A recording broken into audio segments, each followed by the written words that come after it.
दोस्तों, असंभव सिर्फ एक शब्द है और इसका अस्तित्व तभी तक है जब तक आप इस शब्द पर यकीन करते हैं।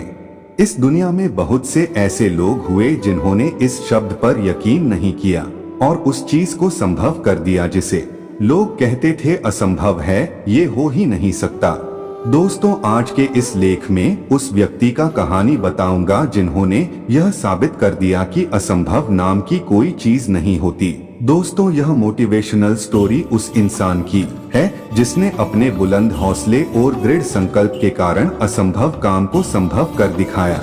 यह कहानी भारत के माउंटेन मैन कहे जाने वाले दशरथ मांझी की है, जिन्होंने अपने बुलंद हौसलों की बदौलत महज एक छेनी और हथौड़ी से पूरे पहाड़ को काटकर एक रास्ता बना दिया। दोस्तों, दशरथ मांझी एक ऐसा व्यक्तित्व है जिससे हमारे देश के करोड़ों युवाओं को प्रेरणा मिलती है। दशरथ मांझी जिस गांव में रहते थे, वहां से पास के कस्बे में जाने के लिए एक पूरे पहाड़ को पार करना पड़ता था तथा उस पहाड़ के पूरे चक्कर लगाने के बाद ही दूसरे तरफ पहुंचा जा सकता था। दशरथ मांझी के गांव के लोगों की छोटी सी भी जरूरत इस पहाड़ को पार करने के बाद ही पूरी होती थी।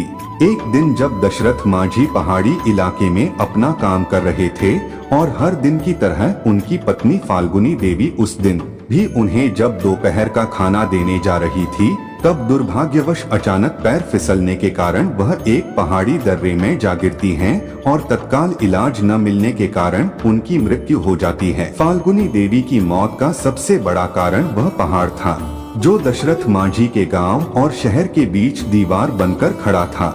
इसी पहाड़ के कारण फाल्गुनी देवी को अस्पताल ले जाने में ज्यादा समय लग गया और उनकी मृत्यु हो गई, क्योंकि गांव से शहर के जाने के लिए पूरे पहाड़ के चक्कर लगाने पड़ते थे। अपनी पत्नी की मृत्यु ने दशरथ मांझी को पूरी तरह झकझोर के रख दिया और वह सोच में पड़ गए कि कैसे एक पहाड़ के बाधा बनने के कारण वह अपनी पत्नी को नहीं बचा सके। अपनी पत्नी की मृत्यु से जुड़ी इस दुखद घटना के बाद दशरथ मांझी ने एक फैसला लिया और इसी फैसले के कारण दुनिया भर के लोगों आज उन्हें माउंटेन मैन ऑफ इंडिया के नाम से जानते हैं। मांझी ने अपने बुलंद इरादों से यह फैसला लिया कि वे उस पहाड़ को ही काट डालेंगे जिसके रास्ता रोकने के कारण उनकी पत्नी की दर्दनाक मौत हो गई थी। इसके बाद अपने बुलंद हौसलों और इरादों का परिचय देते हुए दशरथ मांझी अपनी छोटी सी छेनी और हथौड़ी से उस विशालकाय पहाड़ को तोड़ने में लग गए। जब गाँव वालों ने पहली बार उन्हें मात्र एक छेनी और हथौड़ी से पहाड़ को तोड़ते हुए देखा तो लोग उन पर हंसने लगे और उनका मजाक उड़ाने लगे। कईयों ने तो उन्हें पागल भी कहना शुरू कर दिया था। लोग कहते हैं कि ये अपने बीवी के मौत के सदमे से पागल हो गया है, जो इतनी छोटी सी छेनी और हथौड़ी से विशालकाय पहाड़ को तोड़ने में लगा है। इन सब के बावजूद दशरथ मांझी अपने काम में जुटे रहे। इसी तरह दिन बीतते चले गए। कई महीने गुजरे, कई मौसम आए और चले गए। अब तो साल भी बीतने लगे थे। क्या गर्मी, क्या बरसात और क्या ठंड, इन सब की न परवाह करते हुए दशरथ मांझी सिर्फ अपने लक्ष्य को हासिल करने के लिए कठिन परिश्रम करते रहे। उनका बस एक ही लक्ष्य था, उस पहाड़ को काटकर रास्ता बना देना, ताकि जो उनके साथ हुआ वह फिर किसी और गांव सदस्य के साथ ना हो।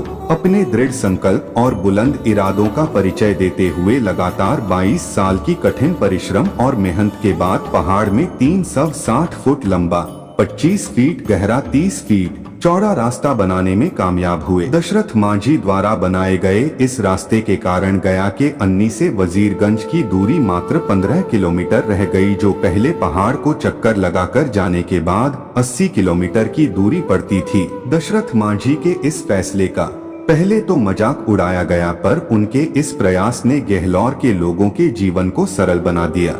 दशरथ मांझी जी का जीवन उन लाखों छात्रों के लिए मिसाल है जो आज के इस कठिन दौर में सरकारी नौकरी की चेष्टा करते हैं। जिस प्रकार दशरथ मांझी को पहाड़ काटने में 22 साल लग गए, फिर भी उन्होंने कभी हार नहीं मानी और बिना निराश हुए वे अपने लक्ष्य को पाने के लिए दृढ़ संकल्प के साथ कड़ी मेहनत करते रहे और अंत में सफलता प्राप्त की। ठीक उसी प्रकार युवा कभी हार न माने और निराश ना हो सकता है आपको भी समय लगे, पर आपको भी सफलता जरूर मिलेगी और वह एक शानदार पल होगा।